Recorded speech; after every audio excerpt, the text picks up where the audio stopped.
World War One, the Somme, 1917. A man by the name of Byron Jones is in the German trench right around the southern edge of the battlefield. Byron Jones is a conscript for the German military. However, no German knows this because he calls himself Laszlo, which basically translates into the nice guy. He's pretty nice because he's always been a nice guy. He was living in Germany in about 1910. He moved from England to Germany. He spoke German perfectly because both of his parents were German immigrants to England. So here he is, Anglo guy in the German military who identifies still to this day as Anglo-Saxon, British. So he's in his trench. His officer, commanding officer, has the whistle, the infamous whistle, and he's about to go over the edge, charge their trench. It's huge, the Somme. About a kilometer between the two trenches, right? Covered in dead bodies at this point. Shells flying all over the place. So Jones, here's the tweet. Cocks his gun. Thinks for a minute. What the hell? I'll die out there instead. He thinks to himself in English. So he climbs over the trench with a guy right next to him because his face caved in by a sniper bullet. And suddenly he realizes, oh shit, I'm the only one up. He looks back, looks up, says, what the hell? Starts running with his gun. What happened was that it was a total prank.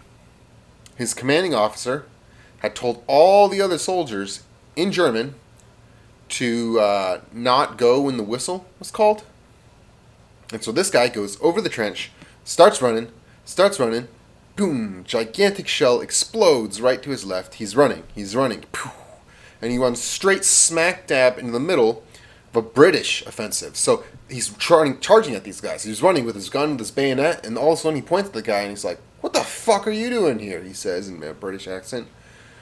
And the other guy says, oh my lord, Jones? And he goes, Andy? They weren't brothers, but they did grow up together. Everyone called him Jones.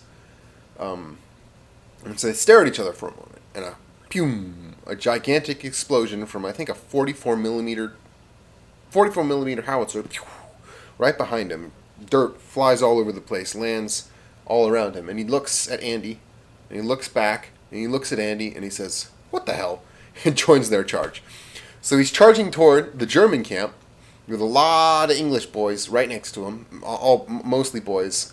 And all of a sudden, his commanding officer pokes up, points the gun, looks at Jones, and said in German, what the fuck are you doing out there? And Jones says, I captured them. And the commanding officer says, how the fuck did you capture them? And Jones looks at it and he says, they don't understand English, by the way. Let's have some fun. So they pretend to be captured, all 7,000 of them, and this charge. It goes down the line in about half a minute, and they just stand there, lower their weapons, lift their heads, and fire into the atmosphere. And the German commanding officer, he looks up, what the hell? Oh, a minute later, bang! And look at each other. And the English just walk back to their line, including Jones, and the Germans just lower their guns. And the entire thing went down the trench chain on both sides, and for the first time in 2 years, the Somme was utterly quiet, and it lasted for a day. That's the only time from 1914 to 1918 that the Somme was quiet for more than a minute. And Jones is still alive today. He is an immortal. Very old. World War II. Beaches of Normandy. Right after the first soldiers land on that beach. Private Jackson Rowe is on one of those landing craft. The first landing craft that hit the beach, Jackson Rowe. Jackson, we'll call him Jackson from now on, runs right onto the sand and crack. He steps on something. He trips. A bullet goes right past the top of his head, would have hit him, splattered his face had he not tripped. He trips, falls into the sand, rolls over, points his gun up, and poof. Now, he didn't know it, but that one bullet would completely change history forever. That bullet went up, left, and there's a German commanding officer right there, ready to call in the Panzer Division. Panzer, boop, straight to the top of his head, right back at his butt. And the radio goes, Panzer Division, don't have Panzer Division. I don't know, I don't speak German. Sorry. That's what it sounded like to me while I'm looking at it. And then the radio goes, are you okay? And the other German picks it up and says, yeah, I'm okay. It was a spy. Obviously, it was a spy. And he smashes the radio. And that's why that Panzer Division didn't come to Normandy. Had it come to Normandy, we Americans, we still would have won. But we would have been 2 days late to Berlin. And the Soviets would have marched over the entire city. And we would have had no West Berlin, no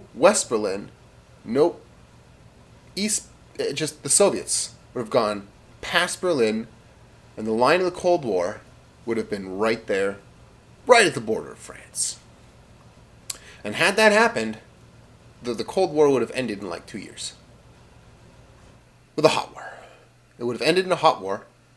But the problem is, at that point, 2 years after the war, the Soviets would not have had the bomb, and the Americans would. And what the Americans would have done in 1951, in this scenario, had that guy not shot his bullet up, 1951, the Americans would have nuked the Russians out of existence. After a 3-year shooting war over the continent of Europe. And America still, to this day, would be a better place to live, but we'd have a lot of guilt about it. And we'd be the only ones, plus Britain, plus Israel, plus France, and plus Germany, with nuclear weapons. Ukraine War. 2022, February 18th. The Ghost of Kiev. The Ghost of Kiev. The Ghost of Kiev, named Ghost at this point, scrambles his fighter jet. It's an old Su-22. I'm relatively certain it's an Su-22. It's heavily modified. It takes off from the runway, and Ghost of Kiev, Ghost, says to his partner back down at the station, in Ukrainian, obviously, all right, boys, what am I looking at? And his partner goes, 2 MiGs, right over the horizon. And the Ghost of Kiev says, sure. He fires off 2 American-made Sidewinder missiles, one at each plane. That plane goes down. That plane goes down. He only had 2 Sidewinders. And he has his autocannon, 100 rounds. And his Pathfinder says to him, we got 3 more on the horizon at 11 o'clock, which was an English thing. They don't use that in Ukrainian, obviously. And he... So 3, 3, 4. Pow, pow, pow. Fighter ace in under 3 hours from liftoff. And he only killed 5. He flew for a while until he was grounded. His plane broke on the runway, and he could only fly that plane because it was his baby plane. He had really modified it, and now he's just grounded, sitting in a cafe, actually, in Kiev, just eating lunch, actually, at this moment. More stories tomorrow.